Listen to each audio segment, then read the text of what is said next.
નમસ્કાર, મારી Manjula Salani official YouTube આઈડીમાં આપ સૌનું હાર્દિક સ્વાગત છે। નમસ્કાર, આપની સાથે હું મંજુલા। ગુજરાતમાં કેટલા પુલો તૂટ્યા અને આજે વડોદરાનો પણ પુલ તૂટ્યો છે, ત્યારે એના વિશે જ અને એના ઉપર જ નજર કરીને જોઈએ કે શું હતી એ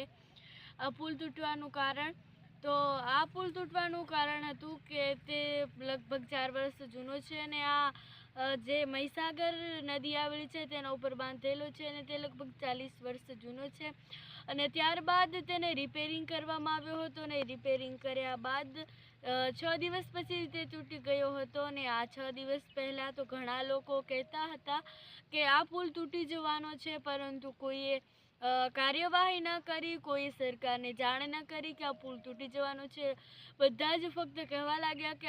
આ પુલ 7 દિવસે નહીં ચાલે અને એક વ્યક્તિએ તો એવું પણ કહ્યું કે જો આ પુલ અઠવાડિયા સુધી ચાલે તો મને કહેજો, અને સાચે જ 6 દિવસ થયા અને પુલ તૂટી ગયો અને આ પુલમાં 9 લોકોના મૃત્યુ થયા છે અને આ પુલની દુર્ઘટના એક ખૂબ જ ગંભીર દુર્ઘટના છે અને તેમાં 9 લોકોના મૃત્યુ થયા અને એમાં એક ટ્રક હતી અને એક ગાડી હતી, તેમાં જે લોકો હતા તેઓના મૃત્યુ થયા છે અને તેમાં એક જ બહેન બચ્યા છે, તેમનું નામ છે સોનલબેન અને તેઓ અત્યારે સારવાર હેઠળ છે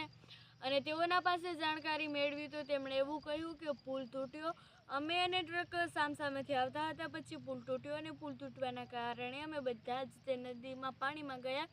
મેં બધા સામે મદદ માંગી, પરંતુ કોઈએ મદદ ન આપીને જેમ તેમ કરીને મેં મારો જીવ બચાવ્યો છે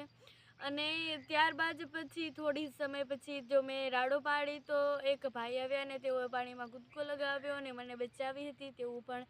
તેઓએ કહ્યું છે અને તેમાંથી ફક્ત સોનલબહેન જ બચ્યા છે, બીજા તો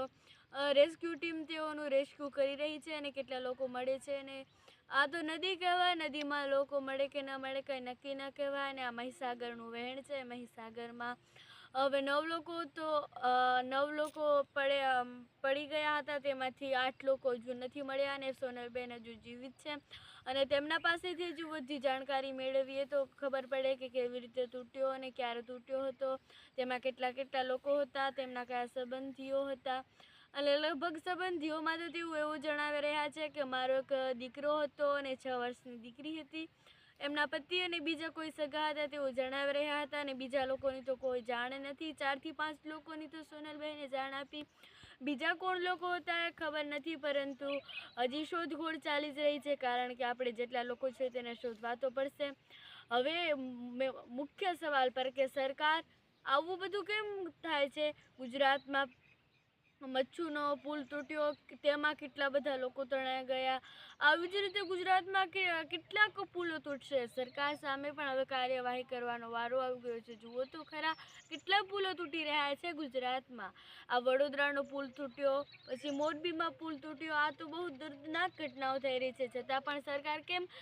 ધ્યાન નથી આપતી ને તંત્રને કેમ નથી કહેતી કે સરખી રીતે કાર્ય કરો? આવું કેમ થાય છે વારંવાર? આના ઉપર મુખ્ય સવાલો છે અને જે લોકો તણાઈ ગયા છે તેને ભૂપેન્દ્ર પટેલે 4 લાખની સહાય પણ આપવાનું નક્કી કર્યું છે, પરંતુ જ્યારે માણસો જીવતા હોય છે ત્યારે તે પુલને સરખો નથી કરવામાં આવતો, પરંતુ તેના મૃત્યુ બાદ તેની કિંમત નક્કી કરવામાં આવે છે, તે સાવ નકામું છે।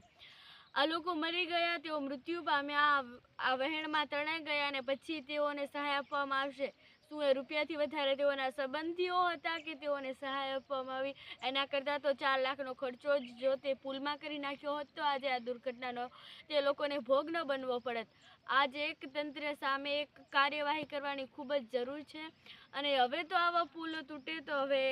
ખૂબ ગંભીર કાર્યવાહી કરવી જોઈએ, કારણ કે આવા વારંવાર પુલ તૂટે તેવું યોગ્ય ન કહેવાય અને તંત્રની પણ બેદરકારી કહેવાય। વધુ જાણકારી માટે